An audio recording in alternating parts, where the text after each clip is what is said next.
स्वागत है PTC news ਦੇ ਵਿੱਚ ਸਾਰੇ ਦਰਸ਼ਕਾਂ ਦਾ। ਮੈਂ ਹਰਪ੍ਰੀਤ ਸਿੰਘ ਵਿਚਾਰ ਤਕਰਾਰ ਲੈ ਕੇ ਇੱਕ ਵਾਰ ਫਿਰ ਤੋਂ ਤੁਹਾਡੇ ਸਾਹਮਣੇ ਹਾਜ਼ਰ ਹਾਂ।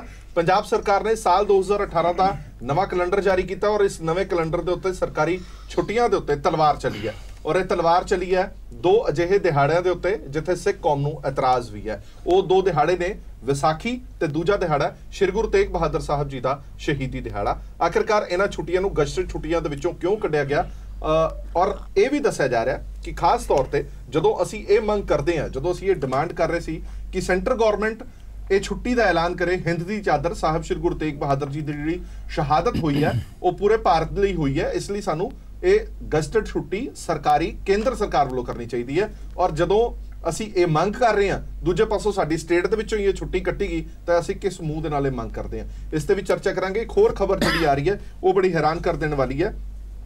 ਸਿੱਖ ਸੰਸਥਾ ਦਾ ਇੱਕ ਵੱਡਾ ਅਦਾਰਾ ਰਿਹਾ ਪੰਜਾਬ ਐਂਡ ਸਿੰਧ ਬੈਂਕ, ਉਸ ਨੂੰ ਮਰਜ ਕਰਨ ਦੀ ਗੱਲ ਕੀਤੀ ਜਾ ਰਹੀ ਹੈ ਬੈਂਕ ਆਫ ਬੜੌਦਾ ਦੇ ਵਿੱਚ। ਕਿਉਂ ਸਿੱਖ ਸੰਸਥਾਵਾਂ ਵਾਰ-ਵਾਰ ਟਾਰਗੇਟ ਹੁੰਦੀਆਂ ਨੇ? ਹਲੇ ਹੁਣੇ ਕਾਲਜ ਦਿਆਲ ਸਿੰਘ ਦਾ ਇਸ਼ੂ ਮਸਾ ਠੰਡਾ ਪਿਆ ਸੀ, ਹਲੇ ਜਿਹੜਾ ਦੂਜੀ ਧਿਰ ਉਹ ਕਰੀਏ ਠੰਡਾ ਨਹੀਂ ਪਿਆ, ਅਸੀਂ ਨਾਮ ਬਦਲ ਕੇ ਹੀ ਰਹਾਂਗੇ। ਔਰ ਦੂਜੇ ਪਾਸੇ ਹੁਣ ਇਹ ਵਿਵਾਦ ਸ਼ੁਰੂ ਹੋ ਗਿਆ। ਆਖਿਰਕਾਰ ਕੀ ਸਿੱਖ ਸੰਸਥਾਵਾਂ ਨੂੰ ਜਾਣਬੁੱਝ ਕੇ ਟਾਰਗੇਟ ਕੀਤਾ ਜਾ ਰਿਹਾ, ਇਹ ਵੀ ਚਰਚਾ ਦਾ ਅੱਜ ਵਿਸ਼ਾ ਰਹੇਗਾ। ਸਭ ਤੋਂ ਪਹਿਲਾਂ ਜਾਣ ਪਛਾਣ ਕਰਾ ਦਈਏ ਮਹਿਮਾਨਾਂ ਦੇ ਨਾਲ, ਆਪਾਂ ਫਿਰ ਅੱਗੇ ਵਧਾਂਗੇ। ਸਾਡੇ ਨਾਲ ਮਨਜੀਤ ਸਿੰਘ ਜੀਕੇ ਪ੍ਰਧਾਨ ਨੇ ਦਿੱਲੀ ਸਿੱਖ ਗੁਰਦੁਆਰਾ ਮੈਨੇਜਮੈਂਟ ਕਮੇਟੀ ਦੇ, ਉਹ ਦਿੱਲੀ ਤੋਂ ਜੁੜ ਰਹੇ ਨੇ। ਡਾਕਟਰ ਦਲਜੀਤ ਸਿੰਘ ਚੀਮਾ ਸੀਨੀਅਰ ਆਗੂ ਨੇ ਸ਼੍ਰੋਮਣੀ ਅਕਾਲੀ ਦਲ ਦੇ। सुरजीत सिंह स्वैच एडवोकेट सुरजीत सिंह स्वैच ने बुलार ने पंजाब कांग्रेस से। विनीत जोशी साहब सकत्तर ने पंजाब बीजेपी दे। नवदीप सिंह संघा साहब आम आदमी पार्टी के बुलारे ने। करनैल सिंह पीर मुहम्मद साहब प्रधान ने AISSF दे। स्वागत है सारे मेहमानों का, एक लंबा चौड़ा पैनल है। मैं शुरुआत सब तो पहले स्वैच साहब थोड़े तो करांगा। ये दसो कि कदे भी जो भी आप कैलेंडर तैयार करते हैं वो पिछे एक मंशा होंगी है कि ये छुट्टी नूं वधा दो, ये छुट्टी नूं घटा दो। जिहड़ियां गजटेड छुट्टियां हटाईयां गईयां ने, घट कीतियां गईयां ने, उन्हां दे पिछे मंशा की? देखो मंशा तो एक ही है कि जो वर्क कल्चर है उन्होंने बढ़ावा देना, उन्होंने ਵਧਾਉਣਾ। तो छुट्टियां देखो पहला ही जोड़ा है वर्किंग है वो 5 डे वीक है।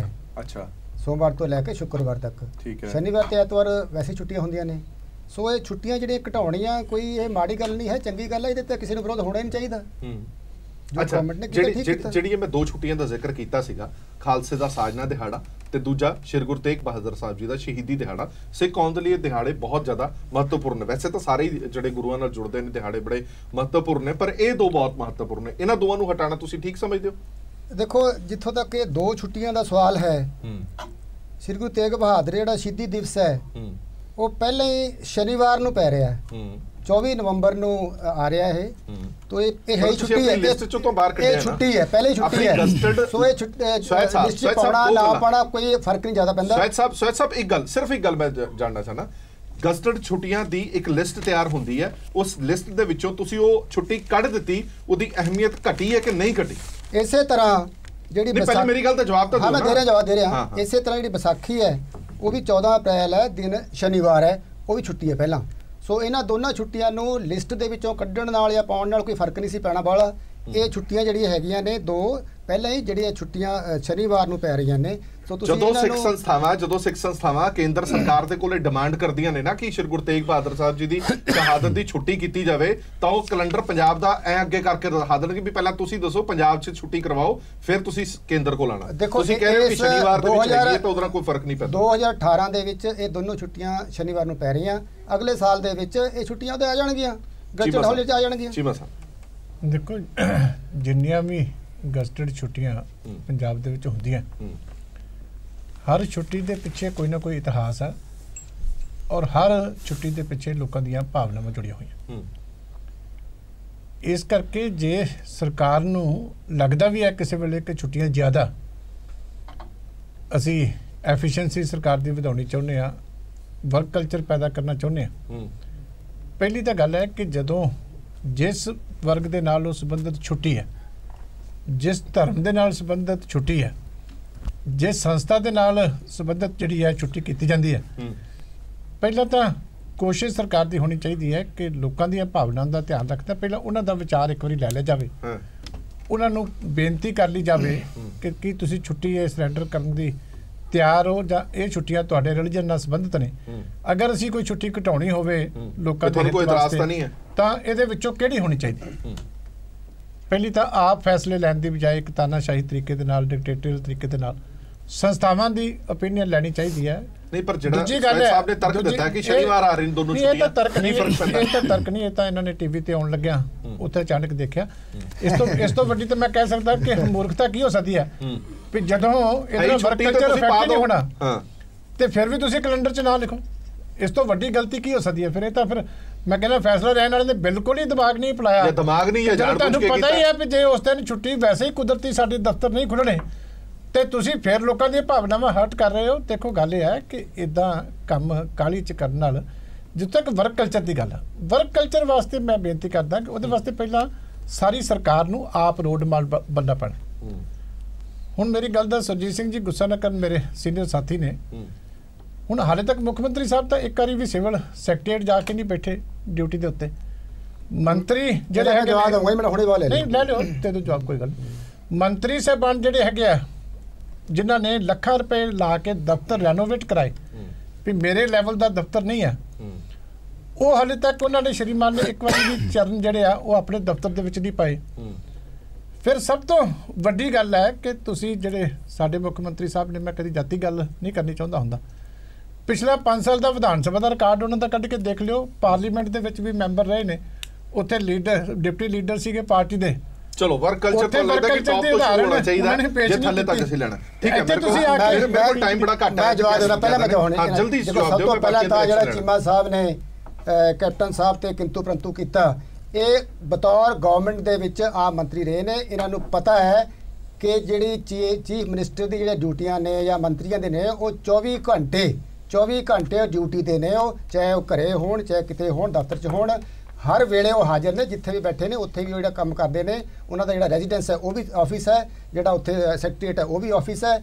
ਇਹਨਾਂ ਨੂੰ ਆਪ ਇਸ ਗੱਲ ਦਾ ਪਤਾ ਰਹਿੰਦੇ ਹੋਏ ਵੀ ਜੇ ਇਹ ਗੱਲ ਕਹਿ ਰਹੇ ਨੇ ਤਾਂ ਮੈਨੂੰ ਬੜੀ ਹੈਰਾਨੀ ਦੀ ਗੱਲ ਹੈ ਕਿ ਇਦਾਂ ਦੇ ਕੁਐਸਚਨ ਕਿਉਂ ਕਰਦੇ ਨੇ, ਕਿਉਂ ਇਦਾਂ ਦੇ ਸਵਾਲ ਕਰਦੇ ਨੇ ਤੇ ਡਿਬੇਟ ਨੂੰ ਉਹ ਭੜਕਾ ਕੇ ਹੋਰ ਪਾਸੇ ਲਿਜਾ ਕੇ ਅਕਸਰ ਇਹ ਗੱਲਾਂ ਸਾਹਮਣੇ ਆਉਂਦੀਆਂ ਨੇ ਕਿ ਤੁਹਾਡੇ ਕਿਸੇ ਕਾਂਗਰਸ ਦੇ ਕਿਸੇ ਵਿਧਾਇਕ ਨੇ ਜਾਂ ਮੰਤਰੀ ਨੇ ਮੁੱਖ ਮੰਤਰੀ ਸਾਹਿਬ ਨੂੰ ਮਿਲਣਾ ਤਾਂ ਉਹ ਮਿਲਦੇ ਨਹੀਂ ਹੈ, ਤਾਂ ਕਰਕੇ ਇਹ ਸਵਾਲ ਕਿਉਂ ਨਹੀਂ ਮਿਲਦੇ ਨੇ। ਚਲੋ ਇੱਕ ਮਿੰਟ ਮੈਂ ਆਂਦਾ ਇੱਕ ਤਾਂ ਮੇਰੀ ਬੇਨਤੀ ਹੈ ਕਿ ਮੇਰੇ ਨਾਲ ਮੌਜੂਦ ਹੈ, ਇੱਕ ਮਿੰਟ ਲੈ ਲਾ, ਮੈਂ ਰਿਐਕਸ਼ਨ ਲੈ ਲਾ, ਮੈਂ ਇੱਕ ਮਿੰਟ ਰਿਐਕਸ਼ਨ ਲੈ ਲਾ, ਮੈਂ ਵਾਪਸ ਆਣਾ ਮੈਂ ਸਾਰੇ ਤੋਂ ਰਿਐਕਸ਼ਨ ਲੈਣਾ, ਮੈਂ ਤੁਹਾਡੀ ਵਾਰੀ ਆਈ। ਹਰਪ੍ਰੀਤ ਜੀ ਗੱਲ ਲੂਜ਼ ਹੋ ਜਾਏਗੀ ਨਾਲੇ ਇੰਨਾ ਹੀ ਹੈ। ਦੇਖੋ ਗੱਲ ਇਹ ਹੈ, ਤੁਹਾਡੇ ਨਾਲ ਲੱਗਦੇ ਸੀਐਮ ਹਰਿਆਣਾ ਨੇ ਅੱਧਾ ਸੈਕਟਰੀਏਟ ਹਰਿਆਣੇ ਕੋਲ ਹੈਗਾ।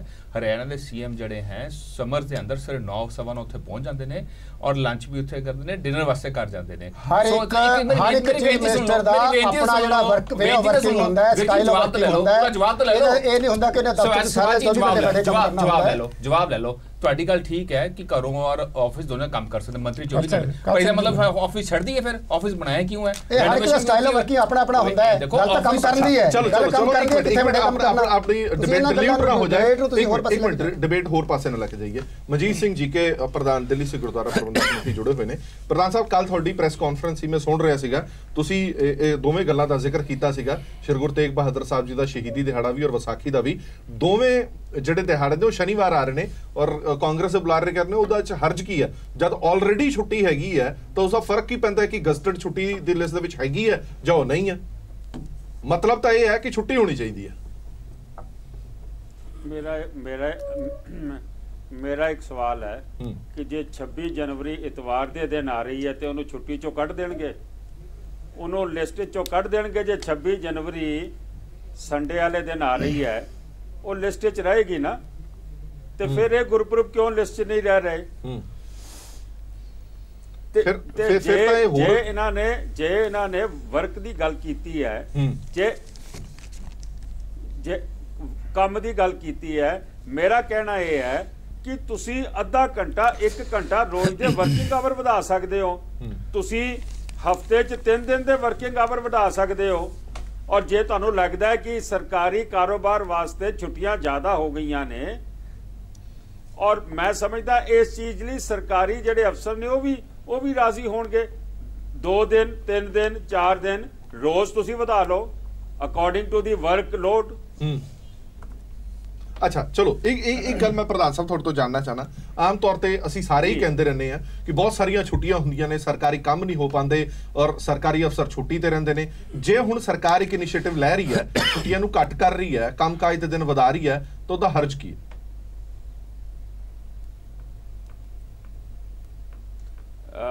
ਮੇਰਾ ਤੁਸੀਂ ਮੈਨੂੰ ਸਵਾਲ ਪੁੱਛਿਆ, ਮੈਂ ਤੁਹਾਨੂੰ ਪੁੱਛਿਆ ਜੀ।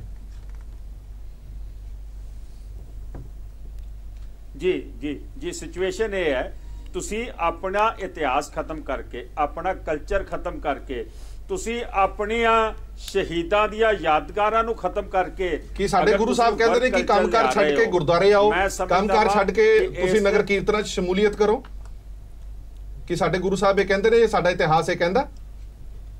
ਇਸ ਤਰ੍ਹਾਂ ਹੈਗਾ,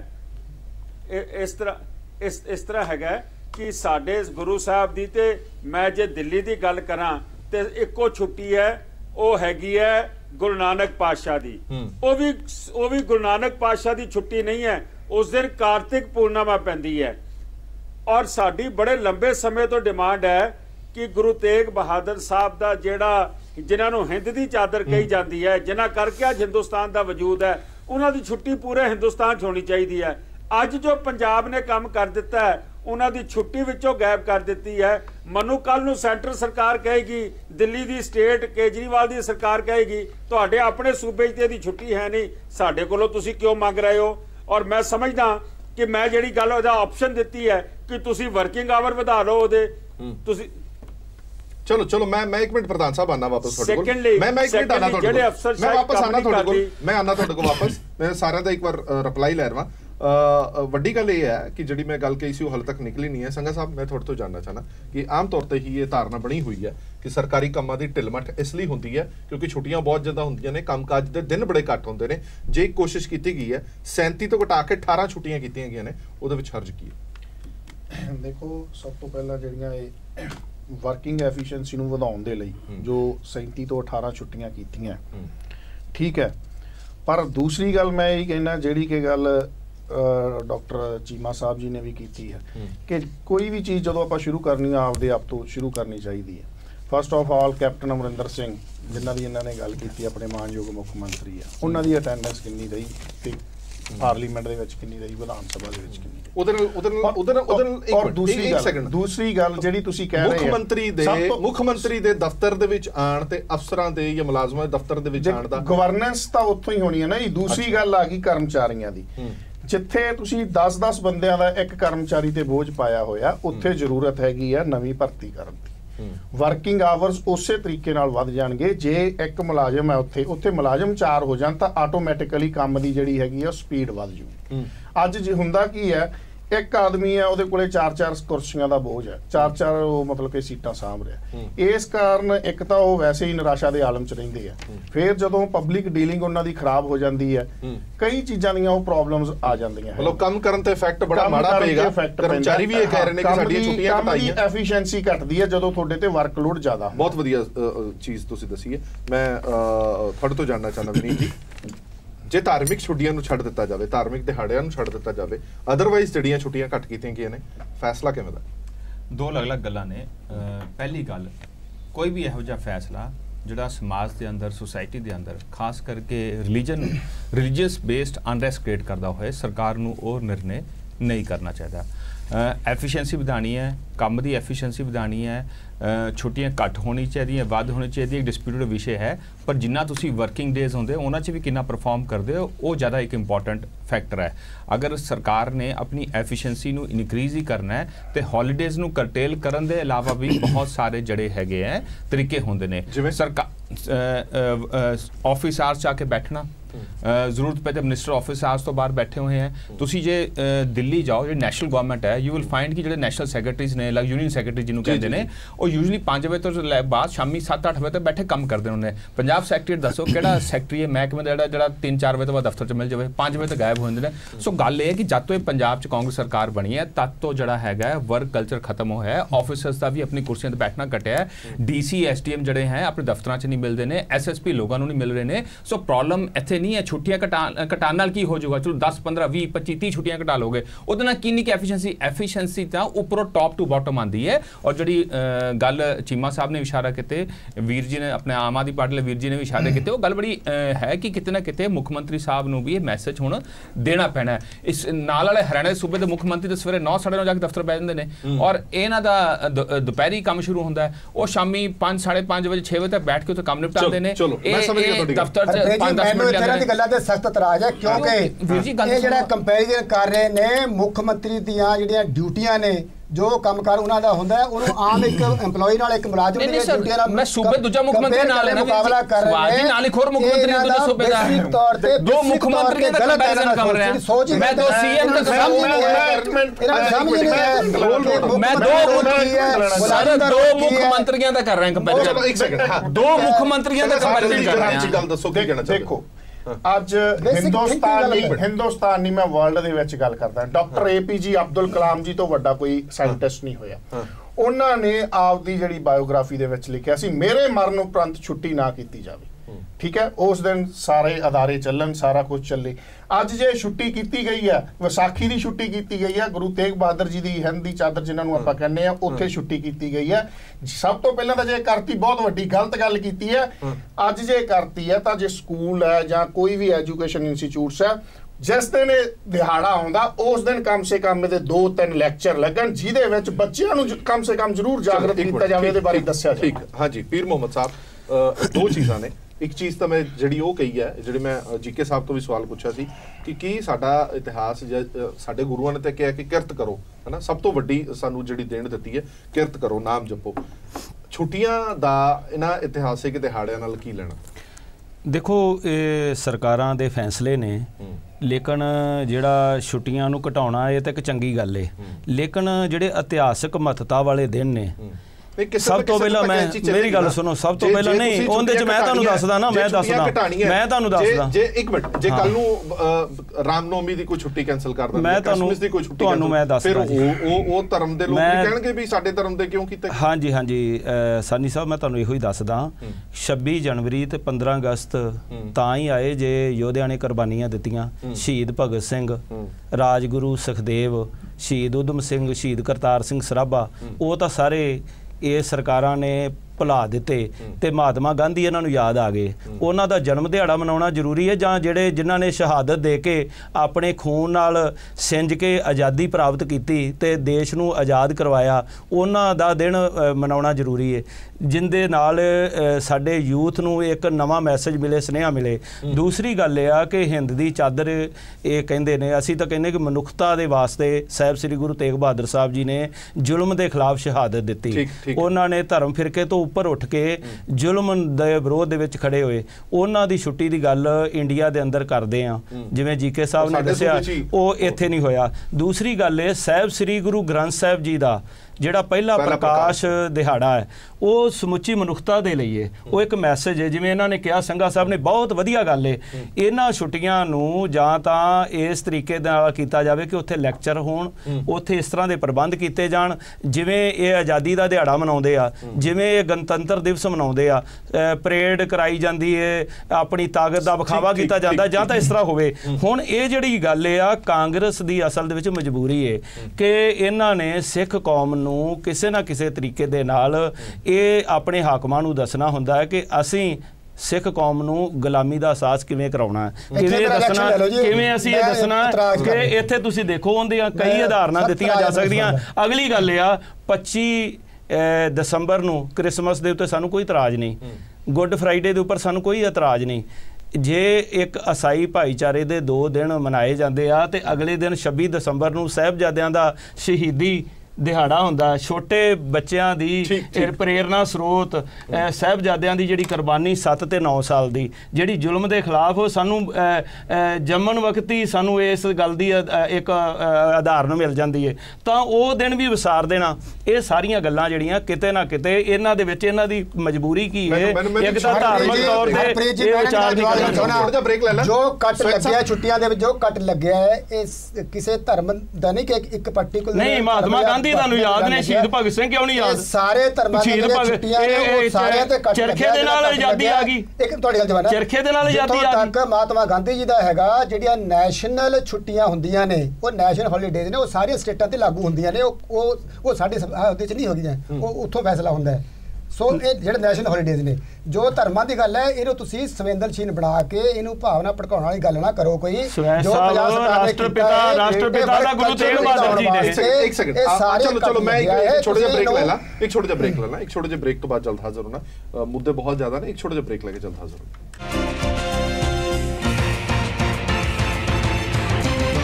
ਬ੍ਰੇਕ ਤੋਂ ਬਾਅਦ ਦਰਸ਼ਕਾਂ ਦਾ ਇੱਕ ਵਾਰ ਫਿਰ ਤੋਂ ਸਵਾਗਤ ਹੈ। ਸਾਡੀ ਵਿਚਾਰ ਚਰਚਾ ਜਾਰੀ ਹੈ ਔਰ ਅਸੀਂ ਇਹ ਜਾਣਨਾ ਚਾਹ ਰਹੇ ਹਾਂ ਕਿ ਕੀ ਸਰਕਾਰੀ ਛੁੱਟੀਆਂ ਜਿਹੜੀਆਂ ਘੱਟ ਕੀਤੀਆਂ ਗਈਆਂ ਨੇ ਪੰਜਾਬ ਸਰਕਾਰ ਵੱਲੋਂ, ਉਹਦਾ ਅਸਰ ਕੀ ਪਵੇਗਾ, ਕੀ ਕੰਮਕਾਜ ਦੇ ਵਿੱਚ ਰਫ਼ਤਾਰ ਆਏਗੀ, ਇਹ ਜਿਹੜੇ ਧਾਰਮਿਕ ਛੁੱਟੀਆਂ ਜਿਹੜੀਆਂ ਕੱਟੀਆਂ ਗਈਆਂ ਨੇ, ਦਿਹਾੜਿਆਂ ਨੂੰ ਇਗਨੋਰ ਕੀਤਾ ਗਿਆ, ਉਸ ਦਾ ਕਿੰਨਾ ਕੁ ਫਰਕ ਪਏਗਾ। ਮੇਰਾ ਇੱਕ ਸਵਾਲ ਸੁਹੇਜ ਸਾਹਿਬ ਤੁਹਾਡੇ ਤੋਂ ਹੈ, ਫਿਰ ਮੈਂ ਚੀਮਾ ਸਾਹਿਬ ਤੋਂ ਦਾ ਰਿਐਕਸ਼ਨ ਲਾਂਗਾ। ਬਹੁਤ ਸਾਰੇ ਧਾਰਮਿਕ ਸੰਸਥਾਵਾਂ ਤੇ ਜਥੇਬੰਦੀਆਂ ਨੇ ਲੰਬੀ ਜਦੋਜਹਿਦ ਕੀਤੀ ਹੈ ਕੁਝ ਦਿਹਾੜਿਆਂ ਦੀ ਛੁੱਟੀ ਅਪਰੂਵ ਕਰਾਉਣ ਦੇ ਲਈ। ਉਹ ਛੁੱਟੀਆਂ ਅਪਰੂਵ ਵੀ ਹੋਈਆਂ ਨੇ, ਜਿਨ੍ਹਾਂ ਵਿੱਚ ਸ਼ਹੀਦ ਭਗਤ ਸਿੰਘ ਦਾ ਵੀ ਦਿਨ ਹੈ, ਉਦਮ ਸਿੰਘ ਦਾ ਵੀ ਦਿਨ ਹੈ ਔਰ ਗੁਰੂ ਤੇਗ ਬਹਾਦਰ ਸਾਹਿਬ ਜੀ ਦਾ ਵੀ ਦਿਨ ਹੈ। ਔਰ ਤੁਹਾਨੂੰ ਨਹੀਂ ਲੱਗਦਾ ਕਿ ਉਹਨਾਂ ਨੇ ਇੰਨੀ ਜਦੋਜਹਿਦ ਕਰਕੇ ਇਹ ਪ੍ਰਾਪਤੀ ਲਈ ਕਿ ਇਹ ਛੁੱਟੀਆਂ ਹੋਣੀਆਂ ਚਾਹੀਦੀਆਂ ਨੇ ਇਹਨਾਂ ਦਿਨਾਂ ਦੇ ਵਿੱਚ, ਔਰ ਉਹ ਤੁਸੀਂ ਸਾਰੀਆਂ ਛੁੱਟੀਆਂ ਕੱਢ ਕੇ ਬਾਹਰ ਰੱਖ ਦਿੱਤੀਆਂ ਕੰਮ ਵਧਾਉਣ ਦੇ ਲਈ, ਇਹ ਕਿਸ ਤਰ੍ਹਾਂ ਦਾ ਕੰਮ ਵਧੇ? ਸਭ ਤੋਂ ਪਹਿਲੀ ਗੱਲ ਤਾਂ ਇਹ ਹੈ, ਛੁੱਟੀਆਂ ਕੱਟਣ ਨਾਲ ਜੋ ਸਰਦਾਰ ਭਗਤ ਸਿੰਘ ਨੇ, ਸ਼ਹੀਦ ਆਜਮ ਭਗਤ ਸਿੰਘ ਨੇ ਸ਼ਹੀਦੀ ਦਿੱਤੀ ਦੇਸ਼ ਵਾਸਤੇ, ਜਾਂ ਆਪਣੇ ਗੁਰੂਆਂ ਨੇ ਸ਼ਹੀਦੀ ਦਿੱਤੀ ਹੈ, ਜੋ ਹਿੰਦ ਦੀ ਚਾਦਰ ਆਪਣਾ ਗੁਰੂ ਤੇਗ ਬਹਾਦਰ ਨੇ ਸ਼ਹੀਦੀ ਦਿੱਤੀ ਹੈ, ਗੁਰੂ ਅਰਜਨ ਦੇਵ ਨੇ ਸ਼ਹੀਦੀ ਦਿੱਤੀ ਹੈ, ਇਹ ਛੁੱਟੀਆਂ ਨਾ ਕਰਕੇ ਕੋਈ ਉਹਨਾਂ ਦੀ ਕੁਰਬਾਨੀ ਨੂੰ ਘੱਟ ਕਰਕੇ ਦੇਖਣ ਦਾ ਇਹ ਮਤਲਬ ਬਿਲਕੁਲ ਨਹੀਂ ਹੈ। ਇਹਨੂੰ ਤੁਸੀਂ ਇਹ ਹੋਰ ਪਾਸੇ ਲੈ ਕੇ ਜਾਣ ਦੀ ਬਿਲਕੁਲ ਲੋੜ ਨਹੀਂ ਹੈਗੀ, ਕਿਉਂਕਿ ਜੋ ਸਾਹਿਬ ਭਗਤ ਸਿੰਘ ਨੇ ਕਿੰਨਾ ਕੰਮ ਕੀਤਾ, ਉਹ ਤੋਂ ਕੋਈ ਛੁੱਟੀ ਮੰਗਦੇ ਸੀ ਕਿਤੇ? ਤੇ ਮਹਾਤਮਾ ਗਾਂਧੀ ਜੀ ਦਾ, ਮਹਾਤਮਾ ਗਾਂਧੀ ਦਾ ਵੀ ਤੁਸੀਂ ਕੱਢ ਦਿੰਦੇ ਵਿੱਚੋਂ। ਤੇਗ ਬਹਾਦਰ ਜੀ ਨੇ ਛੁੱਟੀਆਂ ਕਰਨ ਨਾਲ ਕੋਈ ਉਹਨਾਂ ਦੀ ਸ਼ਹੀਦੀ ਤੇ ਉਹਨਾਂ ਦੀ ਜੋ ਦੇਸ਼ ਵਾਸਤੇ ਕੁਰਬਾਨੀ ਹੈ ਉਹਦੇ ਤੇ ਘੱਟ ਵਾਧਾ ਨਹੀਂ ਹੁੰਦਾ ਹੈਗਾ। ਸਗੋਂ ਵਰਕ ਕਲਚਰ ਤਾਂ ਆਪਣੇ ਸਾਰੇ ਗੁਰੂਆਂ ਨੇ ਕੰਮ ਕਲਚਰ ਨੂੰ ਪ੍ਰਮੋਟ ਕੀਤਾ ਹੈ। ਸਾਰੇ ਸਿੰਘ ਸ਼ਹੀਦਾਂ ਨੇ ਜਿਹੜੇ ਹੈਗੇ ਉਹਨਾਂ ਨੇ ਵਰਕ ਕਲਚਰ ਨੂੰ ਪ੍ਰਮੋਟ ਕੀਤਾ। ਉਹਨਾਂ ਕੋਈ ਦਿਨ ਰਾਤ ਦੇਖੇ ਜਦੋਂ ਦੇਸ਼ ਦੀ ਆਜ਼ਾਦੀ ਵਾਸਤੇ ਲੜੇ ਨੇ, ਉਹ ਦਿਨ ਰਾਤ ਨਹੀਂ ਦੇਖਿਆ ਹੈਗਾ। ਸਗੋਂ ਸਾਡੇ ਤੇ ਅੱਜ ਉਹ ਵੀ ਸੋਚਦੇ ਹੋਣਗੇ ਕਿਤੇ ਜਿੱਥੇ ਵੀ ਹੈਗੇ ਨੇ ਕਿ ਆਹ ਤੁਸੀਂ ਸਾਡੀਆਂ ਜਿਹੜਾ ਵਰਕ ਕੰਮ ਨਹੀਂ ਕਰਕੇ ਉਹਨਾਂ ਦੇ ਸਗੋਂ ਜਿਹੜੇ ਉਦੇਸ਼ ਸੀਗੇ ਜਿਹਨਾਂ ਵਾਸਤੇ ਕੁਰਬਾਨੀ ਦਿੱਤੀ ਉਹਨਾਂ ਦੇ ਤੁਹਾਡੀ ਗੱਲ ਬਾਹਰ ਆ ਗਈ। ਚੀਮਾ ਸਾਹਿਬ, ਮੇਰਾ ਵੀ ਸਵਾਲ ਇਹੀ ਸੀਗਾ, ਮੈਂ ਸੁਹੇਜ ਸਾਹਿਬ ਦੀ ਇੱਕ ਗੱਲ ਨਾਲ ਸਹਿਮਤ ਹਾਂ ਕਿ ਕੀ ਜਿਹਨਾਂ ਆਜ਼ਾਦੀ ਦੇ ਪਰਵਾਨਿਆਂ ਦੀ ਅਸੀਂ ਛੁੱਟੀ ਦੀ ਮੰਗ ਕਰਦੇ ਹਾਂ ਜਾਂ ਅਸੀਂ ਗੁਰੂ ਸਾਹਿਬਾਨਾਂ ਦੇ ਦਿਹਾੜਿਆਂ ਤੇ ਛੁੱਟੀ ਦੀ ਮੰਗ ਕਰਦੇ ਹਾਂ, ਕੀ ਉਹਨਾਂ ਨੇ ਕਦੇ ਕਿਹਾ ਕਿ ਆਪਣਾ ਕੰਮਕਾਰ ਛੱਡ ਕੇ ਸਾਨੂੰ ਯਾਦ ਕਰੋ, ਗੁਰਦੁਆਰਾ ਸਾਹਿਬ ਆਓ, ਸਾਡੇ ਤਿਰੰਗੇ ਯਾਦ ਕਰਨਾ? ਦੇਖੋ ਯਾਦ ਕਰਨਾ ਬਹੁਤ ਜ਼ਰੂਰੀ ਹੈ, ਯਾਦ ਕਰਦੇ ਆ, ਕੰਮ ਕਰਾਉਂਦੇ ਆ, ਉਹਨਾਂ ਦੀ ਕੁਰਬਾਨੀਆਂ ਨਹੀਂ ਭੁਲਾਈ ਜਾ ਸਕਦੀਆਂ। ਹਾਂਜੀ, ਆਪਾਂ ਰਿਐਕਸ਼ਨ ਦੇਖੀਏ ਮਾ ਸਾਹਿਬ। ਦੇਖੋ ਗੱਲ ਇਹ ਹੈ ਕਿ ਇਹਦੇ ਵਿੱਚ ਮੇਰੇ ਖਿਆਲ ਜਿੰਨੇ ਵੀ ਸਾਡੇ ਪਾਰਟਿਸਪੈਂਟ ਹੈ ਸਾਰੇ ਹੀ ਇਸ ਗੱਲ ਦੇ ਤੇ ਸਹਿਮਤ ਹੈ ਕਿ ਕੰਮ ਹੋਣਾ ਚਾਹੀਦਾ, ਲੇਕਿਨ ਇਸ ਤਰੀਕੇ ਜਿਸ ਤਰੀਕੇ ਮੈਂ ਪਹਿਲੇ ਗੱਲ ਕੀਤੀ ਹੈ ਕਿ ਪਹਿਲੀ ਗੱਲ ਹੈ ਕਿ ਲੋਕਾਂ ਨੂੰ ਮਾਨਸਿਕ ਤੌਰ ਦੇ ਉੱਤੇ ਤਿਆਰ ਕਰਨਾ ਸਰਕਾਰ ਦੀ ਬਹੁਤ ਵੱਡੀ ਲੋੜ ਹੁੰਦੀ। ਦੂਜੀ ਗੱਲ ਹੈ ਕਿ ਤੁਹਾਨੂੰ ਛੁੱਟੀਆਂ ਦੇ ਮਾਡਲ ਸਟੱਡੀ ਕਰਨੇ ਚਾਹੀਦੇ ਆ। ਸਾਡੇ ਕੋਲ ਹਾਈ ਕੋਰਟ ਦਾ ਔਰ ਸੁਪਰੀਮ ਕੋਰਟ ਦਾ ਬੜਾ ਅੱਛਾ ਮਾਡਲ ਹੈ। ਬਿਲਕੁਲ ਠੀਕ। ਉਹ ਜਦੋਂ ਮਰਜ਼ੀ ਅਦਾਲਤ ਵਿੱਚ ਛੁੱਟੀ ਕਰ ਲੈਂਦੇ ਆ, ਲੇਕਿਨ ਉਹਨਾਂ ਦਾ ਇੱਕ ਸੈੱਟ ਪ੍ਰਿੰਸੀਪਲ ਹੈ ਵੀ ਟੋਟਲ ਵਰਕਿੰਗ ਡੇ ਜਿਹੜੇ ਹੈਗੇ ਆ ਉਹਨਾਂ ਦੇ ਕੋਰਟਸ ਦੇ ਉਹ ਇੰਨੇ ਹੋਣਗੇ। ਅਗਰ ਉਹ ਐਕਸਟਰਾ ਛੁੱਟੀਆਂ ਕਰਦੇ ਆ ਕਿਸੇ ਦਿਨ ਦੇ ਉੱਤੇ ਤੇ ਉਹ ਨਾਲ ਦੀ ਨਾਲ ਸੈਚਰਡੇ ਤੇ ਸੰਡੇ ਜਿਹੜੇ ਆ ਉਹਨਾਂ ਨੂੰ ਵਰਕਿੰਗ ਜਿਹੜੇ ਆ ਮੈਂਡੇਟਰੀ ਹੈ ਕਿ ਉਹਨੀਆਂ ਸਿਟਿੰਗਸ ਉਹਨਾਂ ਨੂੰ ਕਰਨੀਆਂ ਪੈਂਦੀਆਂ। ਇਸ ਕਰਕੇ ਤੇ ਕਈ ਤਰੀਕੇ ਹੁੰਦੇ ਆ। ਇੱਕ ਹੈ ਕਿ ਲੋਕਾਂ ਦੀਆਂ ਭਾਵਨਾਵਾਂ ਪਹਿਲਾਂ ਦੇਖਣੀਆਂ। ਹੁਣ ਪਹਿਲੀ ਗੱਲ ਹੈ ਕਿ ਵਿਸਾਖੀ ਹੈ, ਆਪਾਂ ਜਿਹਦੀ ਜ਼ਿਆਦਾ ਗੱਲ ਕਰਦੇ ਹਾਂ। ਕੋਈ ਪਿੰਡ, ਕੋਈ ਸ਼ਹਿਰ, ਕੋਈ ਸੰਸਥਾ ਇਹੋ ਜਿਹੀ ਥਾਂ ਦੇਖ ਲਓ ਜਿੱਥੇ ਵਿਸਾਖੀ ਦਾ ਸਮਾਗਮ ਨਾ ਹੁੰਦਾ। ਜਦੋਂ ਸਾਡਾ ਧਿਆਨ ਹੀ ਸਾਰਿਆਂ ਦਾ ਵਿਸਾਖੀ ਤੇ ਆ, ਉਸ ਦਿਨ ਥਾਂ ਤੇ ਧਾਰਮਿਕ ਪ੍ਰੋਗਰਾਮ ਵੀ ਹੋ ਰਹੇ ਆ, ਦਰਿਆਵਾਂ ਦੇ ਕੰਢੇ ਤੇ ਵੀ ਇਸ਼ਨਾਨ ਹੋ ਰਹੇ ਆ, ਸਾਰੇ ਲੋਕੀ ਹਾਜ਼ਰੀ ਭਰ ਰਹੇ ਆ। ਮੁਲਾਜ਼ਮ ਹੋਏਗਾ ਜਿਹੜਾ ਫਾਈਲ ਫਿਰ ਤੁਸੀਂ ਉਸ ਦਿਨ ਹੋਲੇ ਮਹੱਲੇ ਦਾ ਜਦੋਂ ਦਿਨ ਆਉਂਦਾ, ਮੈਂ ਇੱਥੇ ਅਨੰਦਪੁਰ ਸਾਹਿਬ ਦੇ ਵਿੱਚ ਮੇਰਾ ਹਲਕਾ ਨਾਲ ਹੈ, ਅਸੀਂ ਮਜਬੂਰੀ ਸਕੂਲਾਂ ਨੂੰ ਬੰਦ ਕਰਾਉਣਾ ਪੈਂਦਾ ਕਿਉਂਕਿ ਇੰਨੀ ਜ਼ਿਆਦਾ ਸਾਰੀਆਂ ਸੜਕਾਂ ਦੇ ਉੱਤੇ ਟ੍ਰੈਫਿਕ ਹੁੰਦੀ ਹੈ। ਸੰਗਤਾਂ ਸਕੂਲਾਂ 'ਚ ਠਹਿਰਦੀਆਂ, ਪ੍ਰਬੰਧ ਐਡਮਿਨਿਸਟ੍ਰੇਸ਼ਨ ਸਾਰੇ ਦੂਜੇ ਪਾਸੇ ਹੋਲੇ ਮਹੱਲੇ ਤੇ ਲੱਗੇ ਹੁੰਦੇ ਆ ਤੇ ਉੱਥੇ ਮਜਬੂਰੀ ਬਣ ਜਾਂਦੀ ਹੈ। ਪ੍ਰਸ਼ਾਸਨ ਕਹਿ ਕੇ ਛੁੱਟੀ ਕਰਾਉਂਦਾ ਕਿ ਸਾਨੂੰ ਮੁਲਾਜ਼ਮਾਂ ਦੀ ਵੀ ਲੋੜ ਹੈ, ਸਾਨੂੰ ਸਕੂਲਾਂ ਦੀ ਵੀ ਲੋੜ ਹੈ, ਸਾਨੂੰ ਬਾਕੀ ਚੀਜ਼ਾਂ ਦੀ ਵੀ ਲੋੜ ਹੈ। ਸਾਹਿਬਜ਼ਾਦਿਆਂ ਦੀ ਸ਼ਹੀਦੀਆਂ ਲੱਖਾਂ ਦੀ ਗਿਣਤੀ ਦੇ ਵਿੱਚ ਜਨਤਾ ਉੱਥੇ ਆਉਂਦੀ। ਤੁਸੀਂ ਦੇਖੋ ਸੜਕਾਂ ਤੇ ਸੰਗਰੂਰ ਤੋਂ ਲੈ ਕੇ ਇੱਧਰ ਰੋਪੜ ਤੋਂ ਲੁਧਿਆਣੇ ਤੋਂ ਲੰਗਰ ਹੀ ਲੰਗਰ, ਸਾਰੀਆਂ ਚੀਜ਼ਾਂ। ਠੀਕ ਠੀਕ। ਜੇ ਤੁਸੀਂ ਉਹਨੂੰ ਧੱਕੇ ਨਾਲ ਵਰਕਿੰਗ ਡੇ ਵੀ ਕਰ ਦਿਓਗੇ ਉਹਦੀ ਐਫੀਸ਼ੀਐਂਸੀ ਕਿੰਨੀ ਹਰਪ੍ਰੀਤ ਜੀ, ਜਿੱਥੋਂ ਤੱਕ ਇਸ ਕਰਕੇ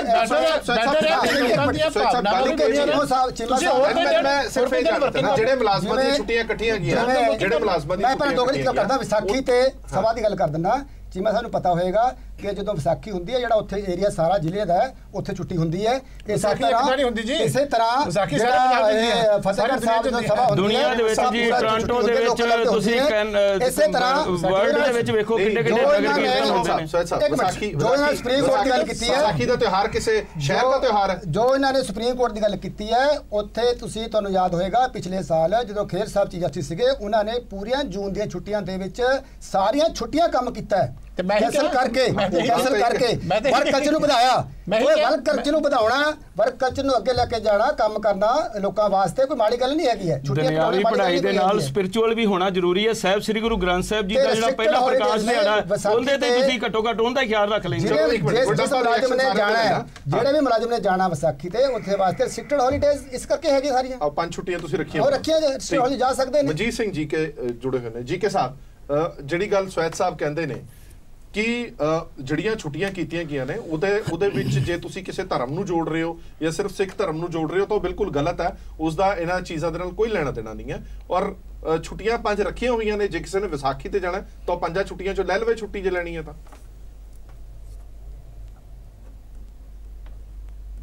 ਇਦਾਂ ਹੈਗਾ ਹਰਪ੍ਰੀਤ ਜੀ, ਮੇਰਾ ਇਹਨਾਂ ਨੂੰ ਸਵਾਲ ਹੈ ਕਿ ਆਪਾਂ ਸਰਕਾਰੀ ਜਿਹੜਾ ਸਾਡਾ ਅਮਲਾ ਹੈਗਾ ਉਹਨਾਂ ਦਾ ਵਰਕ ਕਲਚਰ ਅਸੀਂ ਇੰਪਰੂਵ ਨਹੀਂ ਕਰ ਰਹੇ।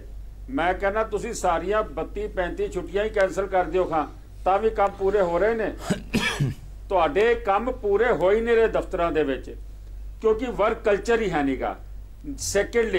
ਸੈਕੰਡਲੀ ਅੱਜ ਹਰੇਕ ਕੰਮ ਦਾ ਮੋਨੀਟਰ ਕੀਤਾ ਜਾ ਸਕਦਾ ਹੈ ਕਿ ਉਹਨੇ ਕਿੰਨੀਆਂ ਫਾਈਲਾਂ ਅੱਜ ਦਿਹਾੜੀ 'ਚ ਕੱਢਣੀਆਂ ਨੇ, ਕਿ ਉਹਨੇ ਕੱਢੀਆਂ ਨੇ। ਅੱਜ ਉੱਥੇ ਬਾਇਓਮੈਟ੍ਰਿਕ ਆ ਚੁੱਕੀ ਹੈ ਕਿ ਤੁਹਾਡਾ ਦਫ਼ਤਰ ਸਵੇਰੇ ਜੇ 9 ਵਜੇ ਖੁੱਲਿਆ 11 ਵਜੇ ਅਫਸਰ ਕਿਉਂ ਆ ਰਿਹਾ ਹੈ, ਸ਼ਾਮੀ 5 ਵਜੇ ਛੁੱਟੀ ਹੋਣੀ ਹੈ ਉਹ 3:30 ਵਜੇ ਕਿਉਂ ਚਲੇ ਗਿਆ ਹੈ ਉਹ। ਔਰ ਇਸ ਤੋਂ ਇਲਾਵਾ ਜਿਹੜਾ ਮੈਂ ਅਗਲੀ ਗੱਲ ਕਹੀ ਹੈ ਕਿ ਸੈਟਰਡੇ ਸੰਡੇ ਨੂੰ ਤੁਸੀਂ ਵਰਕਿੰਗ ਕਰ ਸਕਦੇ ਹੋ, ਲੇਕਿਨ ਤੁਸੀਂ ਆਪਣੀ ਵਿਰਾਸਤ ਨੂੰ, ਆਪਣੇ ਧਰਮ ਨੂੰ, ਆਪਣੇ ਇਤਿਹਾਸ ਨੂੰ ਹੀ ਅਗਰ ਤੁਸੀਂ ਬੱਚਿਆਂ ਨੂੰ ਨਹੀਂ ਪਤਾ ਲੱਗਣ ਦਿਓਗੇ। ਮੈਂ ਰੂਟੀਨ 'ਚ ਸਕੂਲ ਜਾ ਰਿਹਾ, ਮੈਂ 5ਵੀਂ ਕਲਾਸ 'ਚ ਪੜ੍ਹਦਾ, ਮੈਨੂੰ ਪਤਾ ਹੀ ਨਹੀਂ ਕਿ ਸਾਹਿਬਜ਼ਾਦੇ ਸ਼ਹੀਦ ਹੋਏ ਕਿ ਨਹੀਂ ਹੋਏ। ਜੇ ਮੈਂ ਘਰ ਬੈਠਾਂਗਾ ਗੁਰਦੁਆਰੇ ਜਾਵਾਂਗਾ, ਮੈਨੂੰ ਕੋਈ ਨਾ ਕੋਈ ਕਿਸੇ ਤਰੀਕੇ ਨਾਲ ਉੱਥੇ ਸੇਵਾ ਕਰਨ ਦਾ ਮੌਕਾ ਮਿਲੇਗਾ, ਮੈਂ ਕਿਤੇ ਸਾਖੀ ਸੁਣਾਂਗਾ ਤਾਈਓ ਮੈਨੂੰ ਪਤਾ ਲੱਗੇਗਾ। ਤੁਸੀਂ ਵਰਕ ਕਲਚਰ ਨਹੀਂ ਇੰਪਰੂਵ ਕਰ ਰਹੇ। ਤੁਸੀਂ ਮੈਂ ਕਹਿੰਦਾ ਸਾਰੀਆਂ ਛੁੱਟੀਆਂ ਕੈਂਸਲ ਕਰ ਦਿਓ ਨਾ, ਫਿਰ ਤੁਹਾਡਾ ਕੰਮ ਪੂਰਾ ਹੋ ਰਿਹਾ। ਠੀਕ। ਹਾਂ ਸਵੈਤ ਸਾਹਿਬ, ਇੱਕ ਗੱਲ ਇਹ ਵੀ ਹੈ ਜੀ ਕਿ ਸਾਹਿਬ ਦੀ ਗੱਲ ਦੇ ਵਿੱਚ ਇਹ ਵੀ ਨਿਕਲਿਆ ਕਿ ਸੈਟਰਡੇ ਸੰਡੇ ਤੁਸੀਂ ਛੁੱਟੀਆਂ ਕਰਦੇ ਹੋ, ਸਾਲ ਦੇ ਵਿੱਚ 6 ਜਿਹੜੀਆਂ ਛੁੱਟੀਆਂ ਤੁਸੀਂ ਜਾਂ 7 ਕੱਟੀਆਂ ਨੇ ਉਹ ਸ਼ਨੀਵਾਰ ਲਵਾ ਲਓ। ਜੀ ਸਾਹਿਬ ਦੀ ਗੱਲ ਇਹ ਠੀਕ ਹੈ ਕਿ ਮੁਲਾਜ਼ਮਾਂ ਦੇ ਵਿੱਚ ਜਿਹੜਾ ਵਰਕ ਕਲਚਰ ਹੈ ਉਹ ਘਟ ਰਿਹਾ ਹੈ, ਬਿਲਕੁਲ ਠੀਕ ਹੈ। ਉਸ ਪਾਸੇ ਵੀ ਸਰਕਾਰ ਨੂੰ ਕੰਮ ਕਰਨ ਦੀ ਲੋੜ ਪਏਗੀ ਤੇ ਸਰਕਾਰ ਕਰੇਗੀ। ਵਰਕ ਕਲਚਰ ਦੀ ਜਿਹੜੀ ਪਿਰਤ ਹੈ ਇਹ ਜਿਹੜੀ ਮੁਲਾਜ਼ਮਾਂ ਨੂੰ ਉਹਦੇ ਵਿੱਚ ਘਟ ਰਹੀ ਹੈ, ਇਹ ਸੱਚਾਈ ਹੈ। ਉਸ ਪਾਸੇ ਸਰਕਾਰ ਕੰਮ ਕਰੇਗੀ, ਇੰਪਰੂਵ ਕਰਨ ਦੀ ਕੋਸ਼ਿਸ਼ ਕਰੇਗੀ ਉਹਨੂੰ।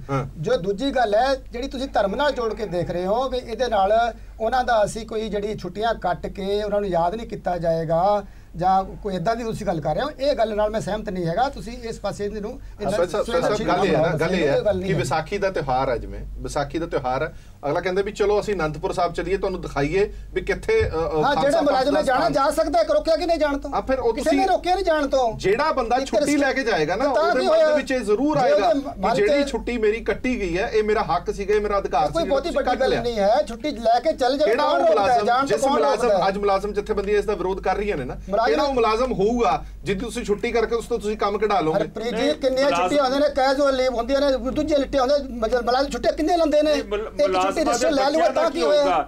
ਇਹ ਕੋਈ ਵੱਡੀ ਗੱਲ ਨਹੀਂ ਹੈ। ਕੈਂਸਲ ਹੋ ਗਈ, ਤੁਸੀਂ ਇਹਨੂੰ ਬਹੁਤ ਵੱਡੀ ਗੱਲ ਬਣਾ ਰਹੇ ਹੋ। ਕੈਂਸਲ ਹੋ ਜਾਣਗੀਆਂ, ਮੁਲਾਜ਼ਮਾਂ ਦੇ ਬੱਚੇ ਕਿੱਦਾਂ ਜਾਣਗੇ, ਉਹਨਾਂ ਦਾ ਪਰਿਵਾਰ ਕਿੱਦਾਂ ਜਾਏਗਾ? ਹਾਂ ਚਲੋ ਗੱਲਾਂ ਬੋਲਦੇ ਹਾਂ ਜੀ ਸੰਗਤ ਜਲਦੀ। ਦੇਖੋ ਜੇ ਆਪਾਂ ਗੱਲ ਕਰੀਏ ਇੱਕ ਜੇ ਤੁਸੀਂ ਛੁੱਟੀਆਂ ਕੈਂਸਲ ਕਰਤੀਆਂ, ਐਜੂਕੇਸ਼ਨ ਡਿਪਾਰਟਮੈਂਟ ਦੀ ਗੱਲ ਕਰੀਏ 365 ਦਿਨਾਂ ਦੇ ਵਿੱਚ ਜੇ ਆਪਾਂ ਵੇਖਿਆ ਜਾਵੇ 52 ਐਤਵਾਰ ਨਿਕਲ ਜਾਂਦੇ ਆ, 26 ਸ਼ਨੀਵਾਰ ਨਿਕਲ ਜਾਂਦੇ ਆ, 30 ਉਹਦੀਆਂ ਸਮਰ ਵਕੇਸ਼ਨਸ ਹੈ, 5 ਲੋਕਲ ਛੁੱਟੀਆਂ ਉਹਨਾਂ ਨੂੰ, 8 ਵੱਡੇ ਦਿਨਾਂ ਦੀਆਂ ਛੁੱਟੀਆਂ, 20 ਗੈਸਟਰ ਛੁੱਟੀਆਂ, 20 ਦਿਨ ਉਹਨਾਂ ਦੇ ਨਿਕਲ ਜਾਂਦੇ ਹੋਮ ਟੈਸਟ ਵਗੈਰਾ ਦੇ ਵਿੱਚ, ਤੇ 15 ਤੋਂ 20 ਦਿਨ ਮੈਂ ਵੇਖਿਆ ਟੀਚਰਸ ਦੀਆਂ ਡਿਊਟੀਆਂ ਲੱਗ ਜਾਂਦੀਆਂ, ਕਦੇ ਮਰਦਮਸ਼ੁਮਾਰੀ, ਕਦੇ ਇਲੈਕਸ਼ਨ, ਕਦੇ ਕੁਛ। ਡਾਕਟਰ ਚੀਮਾ ਸਾਹਿਬ ਐਜੂਕੇਸ਼ਨ ਮਿਨਿਸਟਰ ਰਹੇ ਆ। ਟੋਟਲ ਜਦੋਂ ਆਪਾਂ ਇੱਕ ਸਕੂਲ ਦਾ ਜਦੋਂ ਆਪਾਂ ਪਰਚੋਲ ਕੱਢਦੇ ਆ, ਨਿਚੋੜ ਕੱਢਦੇ ਆ, ਤਾਂ 190 ਦਿਨ ਉਹ ਸਕੂਲ ਲੱਗਦਾ ਹੈ। ਸੋ ਅੱਜ ਜਿਹੜੀਆਂ ਇਹ ਛੁੱਟੀਆਂ ਜੇ ਕੈਂਸਲ ਕੀਤੀਆਂ, ਮੈਂ ਫੇਰ ਉਸੇ ਗੱਲ ਤੇ ਆਉਣਾ ਹੈ, ਐਜੂਕੇਸ਼ਨ ਬਹੁਤ ਜ਼ਰੂਰਤ ਹੈ। ਜੇ ਅੱਜ ਇਹ ਛੁੱਟੀਆਂ ਕੈਂਸਲ ਕੀਤੀਆਂ, ਜਿੰਨੀਆਂ ਵੀ ਕੀਤੀਆਂ ਗਈਆਂ, ਇਹ ਕਮ ਸੇ ਕਮ ਉਹਨਾਂ ਉਸ ਦਿਨ ਉਹਦੀ ਮਤਲਬ ਕਿ ਸਿੱਖਿਆ ਦਿੱਤੀ ਜਾਵੇ ਸਟੂਡੈਂਟਸ ਨੂੰ, ਕਿਉਂਕਿ ਜਦੋਂ ਅਸੀਂ ਗ੍ਰੈਜੂਏਸ਼ਨ ਕੀਤੀ ਉਦੋਂ ਇੱਕ ਸਬਜੈਕਟ ਇੰਟਰੋਡਿਊਸ ਹੋਇਆ ਸੀ এনवायरमेंट, ਜਿਹਦੇ ਬਿਨਾ ਕੋਈ ਵੀ ਗ੍ਰੈਜੂਏਸ਼ਨ BSc BA ਕੰਪਲੀਟ ਨਹੀਂ ਸੀ ਗਿਣੀ ਜਾਂਦੀ। ਸੋ ਅੱਜ ਜੇ ਕੋਈ ਤੁਸੀਂ ਇਸ ਤਰ੍ਹਾਂ ਦਾ ਕੋਈ ਕਦਮ ਚੱਕਿਆ ਕਿਸੇ ਵੀ ਧਾਰਮਿਕ ਜਾਂ ਕੋਈ ਹੋਰ ਕੋਈ ਛੁੱਟੀ ਕੀਤੀ ਹੈ ਤਾਂ ਕਮ ਸੇ ਕਮ ਉਹਦੀਆਂ ਜਿਹੜੀਆਂ ਹੈਗੀਆਂ ਵਰਕਸ਼ਾਪਸ ਕਲਾਸਿਸ ਉਹਨਾਂ ਸਕੂਲਾਂ ਦੇ ਵਿੱਚ ਉਹਨਾਂ ਇੰਸਟੀਚਿਊਟਸ ਦੇ ਵਿੱਚ ਜ਼ਰੂਰ ਲੱਗਣੀਆਂ ਚਾਹੀਦੀਆਂ। ਬਿਲਕੁਲ ਠੀਕ ਹੈ, ਸਹਿਮਤ ਹੋਣਾ ਚਾਹੀਦਾ ਹੈ। ਜੀ ਜੀ ਬਿਲਕੁਲ ਠੀਕ ਹੈ ਗੱਲ। ਮੈਂ ਇਹਨਾਂ ਨੂੰ ਜਿਹੜੀ ਹੈਗੀ ਹੈ ਸੁਰਜੀਤ ਸਿੰਘ ਹੋਰਾਂ ਨੇ ਵੀ ਪੁੱਛਣਾ ਚਾਹੁੰਦਾ ਵੀ ਇਹ ਤੁਸੀਂ ਬਹੁਤ ਅੱਛੀ ਗੱਲ ਕੀਤੀ ਕਿ ਵਰਕ ਕਲਚਰ ਅੱਛਾ ਹੋਣਾ ਚਾਹੀਦਾ। ਹੁਣ ਅਸਲੀ ਜਿਹੜਾ ਸਾਡਾ ਸੂਬੇ ਦਾ ਸਾਰਾ ਕੰਮ ਹੈ ਵਿਧਾਨ ਸਭਾ ਤੇ ਟਿਕਿਆ ਹੁੰਦਾ। ਜਦੋਂ ਵਿਧਾਨ ਸਭਾ ਦਾ ਸੈਸ਼ਨ ਚਲਾਉਣ ਦੀ ਗੱਲ ਆ ਜਾਂਦੀ ਹੈ ਉਦੋਂ ਤੁਸੀਂ ਇਹ ਕਹਿੰਦੇ ਹੋ ਵੀ ਇੱਕ ਦਿਨ ਜਾਂ 1.5 ਦਿਨ ਦੇ ਵਿੱਚ ਸਾਰਾ ਕੰਮ ਖਤਮ ਕਰ ਦਿੱਤਾ ਜਾਵੇ। ਉਹ ਵੀ ਆਪਾਂ ਕਿਉਂ ਨਹੀਂ ਉੱਥੇ 15 ਦਿਨ ਮਹੀਨਾ ਉੱਥੇ ਬੈਠ ਕੇ ਤੇ ਜਿਹੜੇ ਐਡੇ ਵੱਡੇ ਸੂਬੇ ਦੇ ਇੰਪੋਰਟੈਂਟ ਮਸਲੇ ਹੁੰਦੇ ਆ, ਇੰਨੇ ਇੰਪੋਰਟੈਂਟ ਬਿੱਲ ਹੁੰਦੇ ਆ ਜਿਹਨਾਂ ਦਾ ਲੋਕਾਂ ਦੀਆਂ ਜ਼ਿੰਦਗੀਆਂ ਦੇ ਨਾਲ ਬਹੁਤ ਵੱਡਾ ਸੰਬੰਧ ਹੁੰਦਾ, ਕਿਉਂ ਨਹੀਂ ਆਪਾਂ ਇਹ ਪਹਿਲ ਵਿਧਾਨ ਸਭਾ ਤੋਂ ਸ਼ੁਰੂ ਕੀਤੀ ਕਿ ਪਹਿਲਾਂ ਆਪਾਂ ਆਪ ਏਡੀ ਸਖਤੀ ਦੇ ਨਾਲ ਪਹਿਰਾ ਦਿੰਦੇ ਕਿ ਆਪਾਂ ਜਿਹੜੇ ਸੈਸ਼ਨ ਦੇ ਟਾਈਮ ਪੰਜਾਬ ਵਿਧਾਨ ਸਭਾ ਦੇ ਹੈਗੇ ਆ ਇਹ ਵਧਾ ਕੇ ਕਰ ਦਿੱਤੇ ਆ ਕਿ ਸੈਸ਼ਨ ਸਾਲ ਦੇ ਵਿੱਚ 3 ਮਹੀਨੇ ਚੱਲੇਗਾ ਹੀ ਚੱਲੇਗਾ, ਲੋਕਾਂ ਦੇ ਮਸਲੇ ਖੁੱਲ੍ਹ ਕੇ ਵਿਚਾਰੇ ਜਾਣਗੇ। ਠੀਕ ਠੀਕ ਜਵਾਬ ਦੇ ਦਿਓ ਫਿਰ ਮੈਂ ਜਵਾਬ ਦੇਣ ਨੂੰ ਤਿਆਰ ਹੈ। ਦੇਖੋ ਸਭ ਤੋਂ ਪਹਿਲੀ ਗੱਲ ਤਾਂ ਕਿ ਹੁਣ ਚੀਮਾ ਸਾਹਿਬ ਅਸਲੀ ਆਪਣੀ ਜਿਹੜੀ ਪੋਲੀਟੀਕਲ ਲਾਈਨ ਤੇ ਆ ਗਏ ਨੇ। ਇਹਨਾਂ ਨੇ ਆ ਛੁੱਟੀਆਂ ਦੀ ਗੱਲ ਜਿਹੜੀ ਹੈਗੀ ਡਿਬੇਟ ਇਹਨਾਂ ਨੇ ਉਹ ਬਦਲ ਕੇ ਕਲਚਰ ਤੇ ਵਿਧਾਨ ਸਭਾ ਦੇ ਸੈਸ਼ਨ ਤੇ ਲੈ ਗਏ ਨੇ। ਜੋ ਪਿਛਲਾ ਜੋ ਸੈਸ਼ਨ ਹੋਇਆ ਉਹਦੇ ਤੇ ਬਹੁਤ ਡਿਬੇਟਸ ਹੋ ਚੁੱਕੀਆਂ ਨੇ ਪਹਿਲਾਂ ਹੀ, ਲੇਕਿਨ ਅੱਜ ਵੀ ਮੈਂ ਦੁਬਾਰਾ ਮੈਂ ਹੁਣ ਵੀ ਕਹਿਣ ਨੂੰ ਤਿਆਰ ਹਾਂ ਕਿ ਜੋ ਜਿੰਨਾ ਕੰਮ ਜੋ ਬਿਲਸ ਵਿਧਾਨ ਸਭਾ ਵਿੱਚ ਲੈ ਕੇ ਆਉਣੇ ਸੀਗੇ ਉਸ ਦੇ ਹਿਸਾਬ ਨਾਲ ਠੀਕ ਸੀਗਾ। ਇਹਨਾਂ ਨੇ ਤਾਂ ਸਿਫਰ ਕਾਲ ਵੀ ਚੱਲਣ ਨਹੀਂ ਦਿੱਤਾ। ਉੱਥੇ ਬੈਠੇ ਚੀਮਾ ਸਾਹਿਬ ਇਹਨਾਂ ਨੂੰ ਪੁੱਛੋ ਜਰਾ, ਸਿਫਰ ਕਾਲ ਦੇ ਵਿੱਚ ਜਿਹੜਾ ਸਿਫਰ ਕਾਲ ਹੁੰਦਾ ਸਮਾਂ ਹੁੰਦਾ ਕੁਐਸਚਨ ਉਹਦੇ ਵਿੱਚ ਤੁਸੀਂ ਉਹਨੂੰ ਬਾਈਕਾਟ ਕਰਦੇ ਹੋ ਤੇ ਤੁਸੀਂ ਆਪ ਜ਼ਿੰਮੇਵਾਰ ਹੋ ਇਸ ਗੱਲ ਦੇ ਕਿ ਵਿਧਾਨ ਸਭਾ ਤੁਸੀਂ ਚੱਲਣ ਦਿੱਤਾ ਚੱਲਣ ਤਾਂ ਤੁਸੀਂ। ਮੇਰੀ ਬੇਨਤੀ ਹੈ ਤੁਹਾਨੂੰ ਪ੍ਰੋਸੀਜਰ ਨਹੀਂ ਪਤਾ ਵਿਧਾਨ ਸਭਾ ਮੈਨੂੰ ਪੂਰਾ ਪ੍ਰੋਸੀਜਰ ਪਤਾ ਹੈ, ਤੁਸੀਂ ਦੱਸੋ ਕਿਹੜਾ ਨਹੀਂ ਪਤਾ। ਸਿਫਰ ਕਾਲ 'ਚ ਬਾਈਕਾਟ ਨਹੀਂ ਹੁੰਦਾ। ਹਾਂ ਤੁਸੀਂ ਕੀਤਾ ਹੈ, ਤੁਸੀਂ ਬਾਹਰ ਗਏ ਤੁਸੀਂ ਬੈਕਆਊਟ ਕੀਤਾ ਹੈ। ਇਸ ਗੱਲ ਦਾ ਹੁੰਦਾ ਕਿ ਤੁਸੀਂ ਬੈਕਆਊਟ ਕੀਤਾ ਹੈ। ਅਡਜਰਨਮੈਂਟ ਮੋਸ਼ਨ ਪਾਰਟੀ ਨੇ ਲਿਖ ਕੇ ਚਲੋ ਚਲੋ ਮੇਰੇ ਕੋਲ ਨਾ ਥੋੜਾ ਟਾਈਮ ਘੱਟ ਹੈ। ਸਾਰਾ ਤੁਸੀਂ ਪਤਾ ਜੀ ਤੁਸੀਂ ਪ੍ਰੋਟੈਕਸ਼ਨ ਦੇ ਬਾਹਰ ਗਏ ਹੋ। ਬਹੁਤ ਵੱਡਾ ਸਿਫਰ ਕਾਲ 'ਚ ਨਾ ਗਵਰਨਮੈਂਟ ਨੂੰ ਰਿਪਲਾਈ ਦੇਣ ਦੀ ਵੀ ਲੋੜ ਨਹੀਂ ਹੁੰਦੀ। ਸਿਫਰ ਕਾਲ ਤੇ ਤੁਸੀਂ ਕੁਐਸਚਨ ਸਾਰਾ ਤੁਸੀਂ ਪਤਾ ਜੀ ਕੀ ਕਰ ਸਕਦੇ ਹੋ। ਪ੍ਰੋਸੀਜਰ ਪਤਾ ਤੁਹਾਨੂੰ ਵਿਧਾਨ ਸਭਾ ਦਾ। ਚੀਮਾ ਸਾਹਿਬ ਇੱਕ ਮਿੰਟ ਦੇ ਦਿਓ ਸਿਰਫ ਇੱਕ ਸੈਕਿੰਡ ਦੇ ਦਿਓ। ਇੱਕ ਮੁੱਦਾ ਹੋਰ ਬੜਾ ਵੱਡਾ ਉਹ ਵਿੱਚ ਨਾ ਰੁਲਝ ਜੇ। ਪੰਜਾਬ ਐਂਡ ਸਿੰਧ ਬੈਂਕ ਨੂੰ ਬੈਂਕ ਆਫ ਬੜੌਦਾ 'ਚ ਮਿਲਾਉਣ ਦੀ ਕੇਂਦਰ ਸਰਕਾਰ ਦੀ ਤਿਆਰੀ ਕੀਤੀ ਜਾ ਰਹੀ ਹੈ। ਜੀਕੇ ਸਾਹਿਬ ਥੋੜੇ ਜਿਹੇ ਸ਼ਬਦਾਂ 'ਚ ਇਹ ਦੱਸੋ ਤੁਸੀਂ ਇਹਦਾ ਵਿਰੋਧ ਕਰ ਰਹੇ ਹੋ, ਵਿਰੋਧ ਕਿਉਂ ਕਰ ਰਹੇ ਹੋ ਔਰ ਇਸ ਗੱਲ ਦੇ ਵਿੱਚ ਸੱਚਾਈ ਕੀ ਹੈ?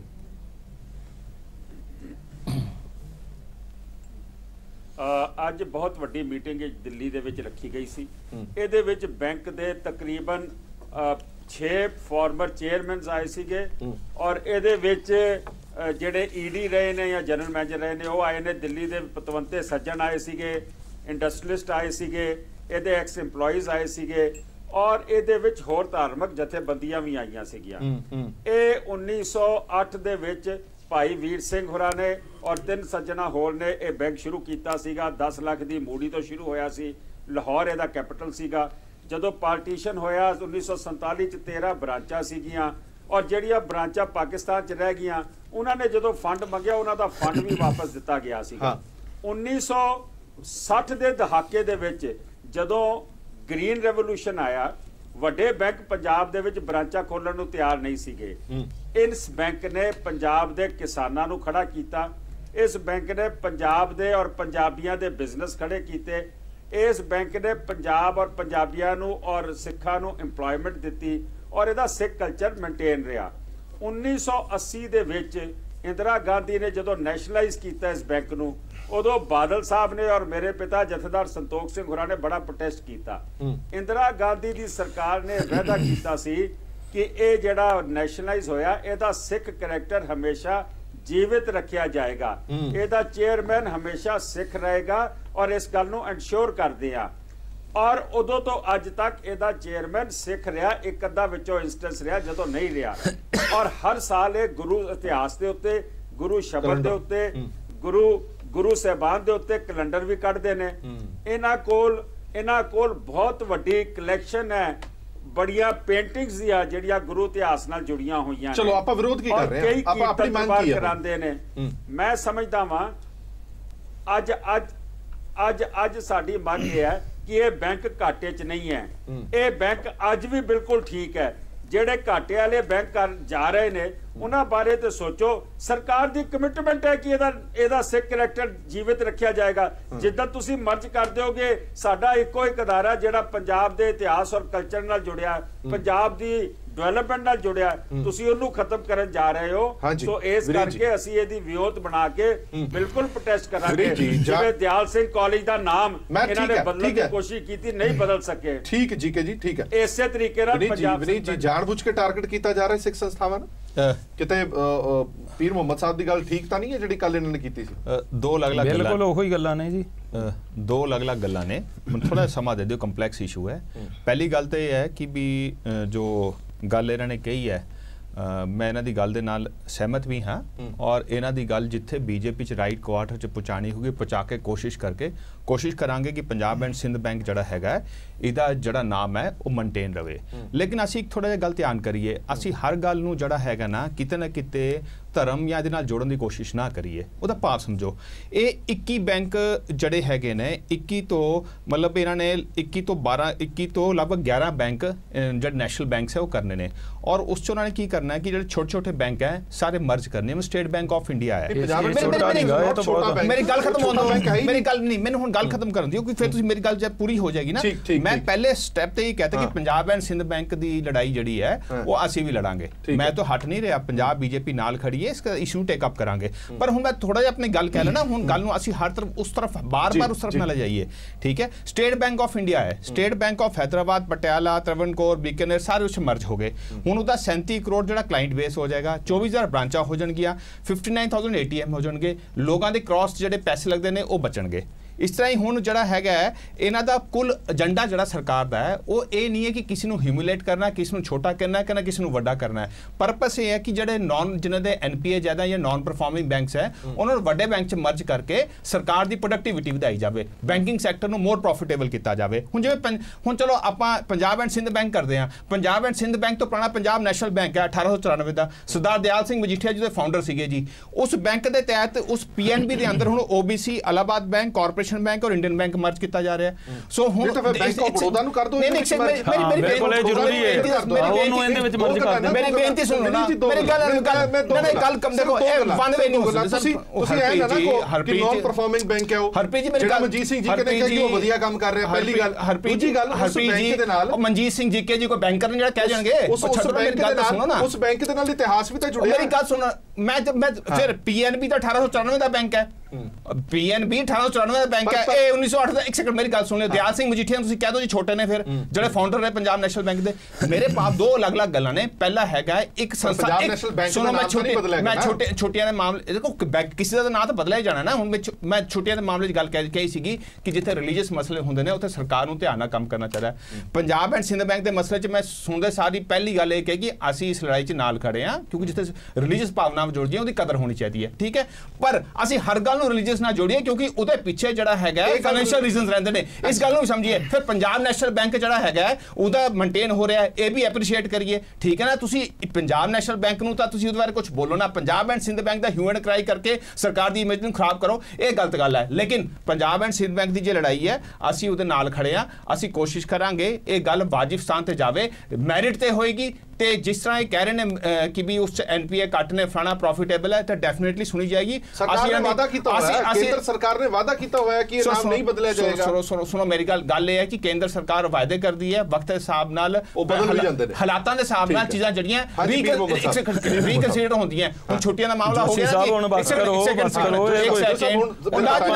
ਛੁੱਟੀਆਂ ਹੀ ਥੋੜਾ ਹੈ ਕਿ ਆਪਾਂ ਇੰਨਾ ਲੰਮਾ ਭਾਸ਼ਣ ਤੁਹਾਨੂੰ ਥੋੜੀ ਸਟੇਜ ਦੇਣੀ ਹੈ, ਗੱਲ ਕਹਿ ਰਿਹਾ ਨਾ, ਤੁਹਾਨੂੰ ਥੋੜੀ ਸਟੇਜ ਦੇਣੀ ਹੈ। ਮੇਰੀ ਗੱਲ ਸੁਣੋ, ਇਹ ਤਾਂ 4x1 ਹੈ ਜੀ, ਮੇਰੇ ਨਾਲ ਗੱਲ ਸੁਣੋ। ਤੁਸੀਂ ਵੀ ਮੇਰੇ ਤੇ ਅਟੈਕ ਕਰਨਾ, ਨਹੀਂ ਕੋਈ ਅਟੈਕ ਨਹੀਂ, ਕੋਈ ਅਟੈਕ ਨਹੀਂ, ਕੋਈ ਅਟੈਕ ਨਹੀਂ ਕਰਦਾ। ਤੁਹਾਡੀ ਗੱਲ ਕਰ ਰਿਹਾ ਹਾਂ, ਕੀ ਬੋਲੋ ਤੁਹਾਡੇ ਘਰ ਸਾਰੀ ਆ ਗਏ, ਆਜੋ ਮੈਂ ਇਹ ਗੱਲ ਕਹਿ ਰਿਹਾ, ਬਾਅਦ ਜਵਾਬ ਦੇ ਦੂੰ, ਆਜੋ ਬੋਲੋ। ਦੇਖੋ ਮੈਂ ਨੋਟ ਕਰ ਲੈਣਾ, ਦੁਬਾਰਾ ਜਵਾਬ ਦੂੰਗਾ। ਪਹਿਲਾਂ ਤੁਸੀਂ ਆਰਮੀ ਦਾ ਕੋਟਾ ਘਟਾ ਕੇ ਜਿਹੜਾ 2% ਹਰ ਗੱਲ ਚ ਰਿਲੀਜੀਅਸ ਕਰਨਾ ਦਿਆ ਕਰੋ। ਹੁਣ ਪੰਜਾਬ ਨੈਸ਼ਨਲ ਬੈਂਕ ਕੀ ਹੈ, ਫੌਜ ਦੇ ਵਿੱਚ ਪੰਜਾਬ ਨੈਸ਼ਨਲ ਬੈਂਕ ਕੀ ਹੈ, ਕੁਰਬਾਨੀਆਂ ਕਰਨ ਵਾਲੇ ਜਿਹੜੇ ਆ ਕਮਾਲ ਹੋ ਗਏ ਜੀ, ਰਿਕਾਰਡ ਚੱਕ ਲਓ ਉਹਨਾਂ ਨੂੰ। ਤੁਸੀਂ ਮੇਰੀ ਗੱਲ ਸੁਣੋ, 2% ਦਾ ਕੋਟਾ ਨਹੀਂ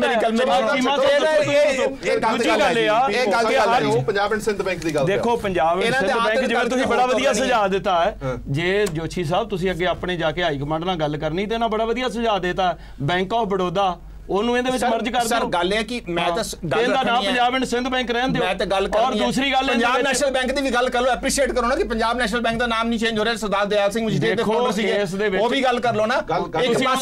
ਇੱਕ ਪਾਸੇ ਦਿੱਲੀ ਕਾਲਜ ਦੀ ਲੜਾਈ ਹੁੰਦੀ ਹੈ, ਉਸ ਸਰਦਾਰ ਦਿਆਲ ਸਿੰਘ ਮਜੀਠੀਆ ਦੀ ਗੱਲ ਕਰਦੇ, ਹੁਣ ਜਿੱਥੇ ਅਸੀਂ ਰਿਟੇਨ ਕਰ ਰਹੇ ਹਾਂ ਤਾਂ ਉਹਦੀ ਵੀ ਐਪਰੀਸ਼ੀਏਟ ਨਹੀਂ ਕਰ ਰਹੇ। ਕੋਈ ਆਸਾਨ ਕੀਤਾ ਮਜੀਠੀਆ ਸਾਹਿਬ ਨੇ ਆਪਣਾ ਬਣਾਇਆ ਸੀ, ਉਹਨਾਂ ਨੇ ਕਾਲਜ ਬਣਾਇਆ, ਐਪਰੀਸ਼ੀਏਸ਼ਨ ਦੀ ਗੱਲ ਹੈ, ਗੱਲ ਨੂੰ ਟਵਿਸਟ ਕਰਦੇ ਹੋ। ਤੁਸੀਂ ਦੇਖੋ ਤੁਹਾਡੀ ਨਾ ਇੱਕ ਬੜੀ ਤੁਹਾਡਾ ਸੁਭਾਅ ਹੈ, ਤੁਸੀਂ ਹਰ ਗੱਲ ਨੂੰ ਰਿਲੀਜੀਅਸ ਕਰ ਦਿੰਦੇ ਹੋ, ਹਰ ਨੂੰ ਰਿਲੀਜੀਅਸ ਕਰ ਦਿੰਦੇ ਹੋ, ਹਰ ਜਗ੍ਹਾ ਰਿਲੀਜੀਅਸ ਕਰ ਦਿੰਦੇ ਹੋ।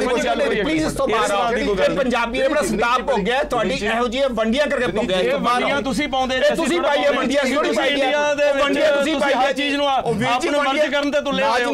ਤੁਸੀਂ ਹਰ ਚੀਜ਼ ਦੇ ਵਿੱਚ ਪੰਜਾਬ ਨੂੰ ਤੇ ਸਿੱਖਾਂ ਨੂੰ ਤੁਸੀਂ ਵਿੱਚੋਂ ਡਿਲੀਟ ਕਰ ਰਹੇ ਹੋ। ਪੰਜਾਬ ਨੈਸ਼ਨਲ ਬੈਂਕ ਕੀ ਹੈ? ਪੰਜਾਬ ਨੈਸ਼ਨਲ ਬੈਂਕ ਦਾ ਵੀਰ ਸਿੰਘ ਤੋਂ ਲੈ ਕੇ ਤੁਹਾਨੂੰ ਸਾਰੀ ਤੁਹਾਨੂੰ ਸਾਰੀ ਹਿਸਟਰੀ ਸੁਣਾਈ ਜੀ ਕੇ ਸਾਹਿਬ ਨੇ। ਵੰਡੀਆਂ ਨਾ ਪਾਓ ਪਲੀਜ਼, ਕੋਈ ਵੰਡੀਆਂ ਪਾਉਣ ਵਾਲੀ ਗੱਲ ਨਹੀਂ। ਇੱਕ ਗੱਲ ਹੈ ਤੁਹਾਡਾ ਪੰਜਾਬ ਦੇ ਹਾਲਾਤ ਖਰਾਬ ਹੁੰਦੇ ਨੇ। ਨਹੀਂ ਇਹਦੇ ਨਾਲ ਹਾਲਾਤ ਖਰਾਬ ਤੁਸੀਂ ਖਰਾਬ ਕੀਤਾ, ਪਹਿਲੇ ਵੀ ਕੀਤਾ, ਹੁਣ ਵੀ ਕਰੋਗੇ। ਕੋਈ ਤਰੀਕਾ ਹੀ ਉਹ ਫੜਿਆ ਹੋਇਆ। ਇੱਕ ਠਰਮੇ ਨਾਲ ਮੇਰੀ ਇੱਕ ਗੱਲ ਸੁਣ ਲਿਓ, ਸਿਰਫ ਇੱਕ ਗੱਲ। ਪੰਜਾਬ ਐਂਡ ਸਿੰਧ ਬੈਂਕ ਦੇ ਨਾਲ ਸਿੱਖ ਇਤਿਹਾਸ ਵੀ ਜੁੜਿਆ ਹੋਇਆ ਹੈ। ਜਿਸ ਤਰ੍ਹਾਂ ਜੀਕੇ ਸਾਹਿਬ ਨੇ ਕਿਹਾ ਕਿ ਉਹਦੇ ਵਿੱਚ ਕੁਝ ਅਜਿਹੀਆਂ ਚੀਜ਼ਾਂ ਨੇ ਕਿ ਉਹਦਾ ਚੇਅਰਮੈਨ ਸਿੱਖ ਹੀ ਰਹੇਗਾ, ਠੀਕ ਹੈ। ਉਹਦੇ ਵਿੱਚ ਪੰਜਾਬ ਦੇ ਸਿੱਖ ਯੂਥ ਨੂੰ ਬੜੀ ਇੰਪਲੋਇਮੈਂਟ ਮਿਲੀ ਹੈ ਔਰ ਸਿੱਖ ਧਰਮ ਦੇ ਲੈਣਾ ਦੇਣਾ ਉਹਦੇ ਨਾਲ, ਔਰ ਹਰ ਸਾਲ ਕੈਲੰਡਰ ਜਿਹੜਾ ਨਿਕਲਦਾ ਉਹ ਅਸੀਂ ਵੀ ਵੇਖਦੇ ਹਾਂ ਕਿ ਉਹ ਸਿੱਖ ਪਰੰਪਰਾਵਾਂ ਨੂੰ ਪੂਰੀ ਤਰ੍ਹਾਂ ਰੱਖਦੇ ਨੇ। ਇੱਕ ਅਦਾਰਾ ਜਿਹੜਾ ਸਿੱਖ ਦੇ ਨਾਲ ਜੁੜਿਆ ਹੋਇਆ, ਸਿੱਖ ਕੌਮ ਦੇ ਨਾਲ ਜੁੜਿਆ ਹੋਇਆ, ਜਦੋਂ ਉਸ ਅਦਾਰੇ ਨੂੰ ਦੂਜੇ ਅਦਾਰੇ ਨਾਲ ਜੋੜ ਦਾਂਗੇ, ਉਹਦੀ ਜਿਹੜੀ ਅਹਿਮੀਅਤ ਹੈ, ਜਿਹੜੀ ਹੋਂਦ ਹੈ, ਉਹ ਖਤਮ ਹੁੰਦੀ ਹੈ। ਉਸ ਹੋਂਦ ਨੂੰ ਬਚਾਉਣ ਲਈ ਆਵਾਜ਼ ਚੁੱਕਣਾ ਉਹ ਗਲਤ ਹੈ। ਪੰਜਾਬ ਐਂਡ ਸਿੰਧ ਬੈਂਕ ਦੀ ਹੋਂਦ ਨੂੰ ਚੁੱਕਣ ਦੇ ਲਈ ਆਵਾਜ਼ ਜਿਹੜੀ ਕੱਢੀ ਗਈ ਹੈ ਉਹ ਗਲਤ ਹੈ। ਇਹ ਦੱਸ ਦਿਓ ਮੈਨੂੰ ਵਿਨੀਤ ਜੀ। ਗੱਲ ਇਹ ਦੇਖੋ, ਮੈਂ ਪੰਜਾਬ ਨੈਸ਼ਨਲ ਬੈਂਕ ਵੀ ਹੈ, ਪੰਜਾਬ ਐਂਡ ਸਿੰਧ ਬੈਂਕ ਵੀ ਹੈ, ਤੁਸੀਂ ਦੋਨਾਂ ਦੀ ਗੱਲ ਕਰੋ, ਤੁਸੀਂ ਇੱਕ ਦੀ ਗੱਲ ਨਾ ਕਰੋ। ਜਾਂ ਤੇ ਕੋਈ ਪੰਜਾਬ ਨੈਸ਼ਨਲ ਬੈਂਕ ਵੀ ਬੰਦ ਕੀਤਾ ਜਾ ਰਿਹਾ ਜਿਹੜਾ ਉਸ ਤੋਂ ਪਹਿਲੇ ਸ਼ੁਰੂ ਹੋਇਆ ਸੀਗਾ, ਸਰਦਾਰ ਦਿਆਲ ਸਿੰਘ ਮਜੀਠੀਆ ਉਸ ਦੇ ਫਾਊਂਡਰ ਸੀਗੇ। ਦੂਸਰਾ ਮੈਂ ਪਹਿਲੇ ਵੀ ਗੱਲ ਕਹੀ ਹੈ, ਜਿੱਥੇ ਧਰਮ ਜੁੜ ਜਾਵੇ, ਜਿੱਥੇ ਧਾਰਮਿਕ ਭਾਵਨਾ ਜੁੜਿਆ, ਅਸੀਂ ਉਹਦਾ ਸਤਿਕਾਰ ਕਰਾਂਗੇ। ਕਈ ਚੀਜ਼ਾਂ ਨਾਲ ਧਾਰਮਿਕ ਭਾਵਨਾਵਾਂ ਜੁੜੀਆਂ ਹੋਈਆਂ, ਜਵਾਬ ਦਿੰਦਾ। ਅਸੀਂ ਇਸ ਲੜਾਈ 'ਚ ਪੰਜਾਬ ਐਂਡ ਸਿੰਧ ਬੈਂਕ ਦੀ ਲੜਾਈ 'ਚ ਹੈ, ਅਸੀਂ ਪੰਜਾਬ ਦੇ ਨਾਲ ਖੜੇ ਹਾਂ, ਪੰਜਾਬੀਆਂ ਦੇ ਨਾਲ ਖੜੇ ਹਾਂ, SGPC ਨਾਲ ਖੜੇ ਹਾਂ, DSCMC ਸਾਰੇ ਨਾਲ ਖੜੇ ਹਾਂ। ਚਿੰਤਾ ਨਾ ਕਰੋ, ਤੁਹਾਨੂੰ ਆਉਣ ਵਾਲਾ ਟਾਈਮ ਦਿਖੇਗਾ। ਜਿਹੜਾ ਕਾਲਜ ਦਾ ਰੀਨੇਮਿੰਗ ਦਾ ਇਸ਼ੂ ਸੀ, ਉਸ 'ਚ ਵੀ ਪੰਜਾਬ ਯੂਨਿਟ ਨੇ ਵੀ ਸਟੈਂਡ ਲਿਆ ਸੀ ਔਰ ਬਕਾਇਦਾ HRD ਮਿਨਿਸਟਰ, ਪ੍ਰਾਈਮ ਮਿਨਿਸਟਰ ਚਿੱਠੀ ਵੀ ਲਿਖੀ ਸੀ। ਇਹੋ ਜਿਹੇ ਅਸੀਂ ਹਟੇ ਨਹੀਂ ਸੀਗੇ। ਨਹੀਂ ਗੱਲ ਇਹ ਹੈ ਨਾ ਕਿ ਅਸੀਂ ਖੜੇ ਹਾਂ ਨਾ ਜੀ, ਆਇਆ ਗੱਲਾਂ ਹੀ ਕਿਉਂ ਸਾਹਮਣੇ ਗੱਲਾਂ ਤਾਂ ਉਹ ਤਾਂ ਬਿਜ਼ਨਸ ਤੇ ਜੀਕੇ ਸਾਹਿਬ ਕੁਝ ਕਹਿਣਾ ਚਾਹੁੰਦੇ ਹੋ? ਮੈਂ ਡਿਬੇਟ ਖਤਮ ਕਰਨੀ ਹੈ, ਮੈਂ ਡਿਬੇਟ ਖਤਮ ਕਰ ਲਾਂਗਾ, ਮੇਰੇ ਕੋਲ ਟਾਈਮ ਘੱਟ ਹੈ। ਜੀਕੇ ਸਾਹਿਬ ਆਖਰੀ ਸਟੇਟਮੈਂਟ ਕੋਈ?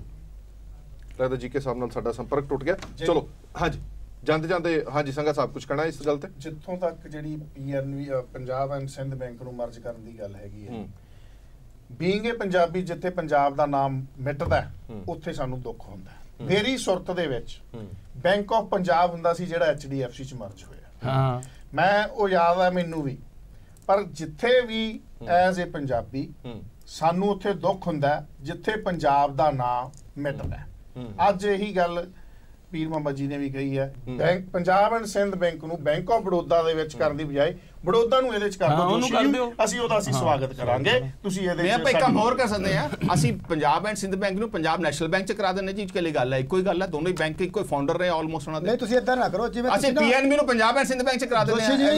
ਤੁਹਾਨੂੰ ਦੋ ਨਾਮਾਂ ਤੋਂ ਪ੍ਰੋਬਲਮ ਨਹੀਂ ਹੈ, ਜੇ ਦੋ ਨਾਮ ਬਰਾਬਰ ਚੱਲਣਗੇ ਤਾਂ ਪ੍ਰੋਬਲਮ ਹੈ। ਫਾਈਨੈਂਸ਼ੀਅਲ ਡਿਸੀਜਨ ਹੁੰਦਾ ਹੈ, ਬੈਂਕ ਪ੍ਰੋਫਿਟ ਤੇ ਚੱਲਦੇ ਨੇ, ਤਨਖਾਹਾਂ ਵੀ ਦੇਣੀਆਂ ਹੁੰਦੀਆਂ। ਪੰਜਾਬ ਸਰਕਾਰ ਵਾਂਗ ਨਹੀਂ ਰੁਲ ਗਏ ਨਾ, ਪੰਜਾਬ ਸਰਕਾਰ ਵਾਲੇ ਆ ਕੇ ਵਾਅਦੇ ਪੂਰੇ ਨਹੀਂ ਹੋ ਰਹੇ, ਕਿਸਾਨਾਂ ਦੇ ਕਰਜ਼ੇ ਮਾਫ ਨਹੀਂ ਹੋ ਰਹੇ, ਸਰਕਾਰ ਦੀ ਸੈਲਰੀ ਦਿਆਲ ਸਿੰਘ ਮਜੀਠੀਆ ਦਾ ਕਾਲਜ ਲਾਹੌਰ ਦੇ ਵਿੱਚ ਵੀ ਹੈਗਾ, ਉੱਥੇ ਉਹਨਾਂ ਨੇ ਨਾਂ ਚੇਂਜ ਨਹੀਂ ਕੀਤਾ ਹੈਗਾ। ਚੇਂਜ ਹੋ ਗਿਆ, ਚੇਂਜ ਕਰਨ ਲੱਗੇ ਦੁਬਾਰਾ ਫਿਰ ਸਾਡੇ ਮਿਨਿਸਟਰ ਨੇ ਕਿਹਾ ਪਾਰਲੀਮੈਂਟ 'ਚ ਕਿਹਾ ਚੇਂਜ ਹੋ ਕੇ ਦਿਖਾਵੇ। ਉਹ ਜਿਹੜਾ ਮਿਟਾਪ ਸੀਗਾ ਚੇਂਜ ਕਰੇਗਾ ਨਾ, ਉਹ ਚੇਅਰਮੈਨ ਹੀ ਤੋਂ ਜਾਊਗਾ। ਕਿਸੇ ਤਰ੍ਹਾਂ ਪੰਜਾਬ ਐਂਡ ਸਿੰਧ ਬੈਂਕ ਨਾਲ ਨਾ ਹੋਵੇ, ਉਸੇ ਲਾਈਨ ਤੇ ਪੰਜਾਬ ਸਿੰਧ ਬੈਂਕ ਨਾਲ ਨਾ ਹੋਵੇ। PNB 'ਚ ਮਰਜਰ ਹੋ ਜਾਊਗਾ ਜਾਂ PNB ਦਾ PSB 'ਚ ਹੋ ਜਾਊਗਾ। ਬਹੁਤ ਧੰਨਵਾਦ ਸਾਰੇ ਮਹਿਮਾਨਾਂ ਦਾ। ਦੋਵੇਂ ਇਸ਼ੂ ਨੇ, ਦੋਵੇਂ ਚੀਜ਼ਾਂ ਬੜੀਆਂ ਮਹੱਤਵਪੂਰਨ ਨੇ ਕਿ ਜਿਹੜੀਆਂ ਸਰਕਾਰੀ ਛੁੱਟੀਆਂ ਤੇ ਤਲਵਾਰ ਜਿਹੜੀ ਧਾਰਮਿਕ ਦਿਹਾੜਿਆਂ ਤੇ ਚੱਲੀ ਹੈ, ਉਹਨਾਂ ਤੇ ਵੀ ਜ਼ਰੂਰ ਸੋਚਣਾ ਬਣਦਾ ਸਰਕਾਰ ਦਾ। ਔਰ ਦੂਜੇ ਪਾਸੇ ਜੇਕਰ ਅਦਾਰਾ ਕਿਸੇ ਕੌਮ ਦੇ ਨਾਲ ਜੁੜਿਆ ਹੋਇਆ ਹੈ, ਜੇਕਰ ਉਸ ਦਾ ਇਤਿਹਾਸ ਕਿਸੇ ਕੌਮ ਦੇ ਨਾਲ ਜੁੜਦਾ ਤਾਂ ਉਸ ਅਦਾਰੇ ਦਾ ਨਾਮ ਨਿਸ਼ਾਨ ਜੇਕਰ ਤੁਸੀਂ ਮਿਟਾ ਦਿੰਦੇ ਹੋ ਤਾਂ ਉਹ ਵੀ ਆਬਜੈਕਸ਼ਨੇਬਲ ਹੈ। ਦੇਸ਼ ਦੁਨੀਆ ਦੀ ਬਾਕੀ ਖਬਰਾਂ ਲਈ ਬਣੇ ਰਹੋ PTC ਨਿਊਜ਼ ਦੇ ਨਾਲ। ਧੰਨਵਾਦ।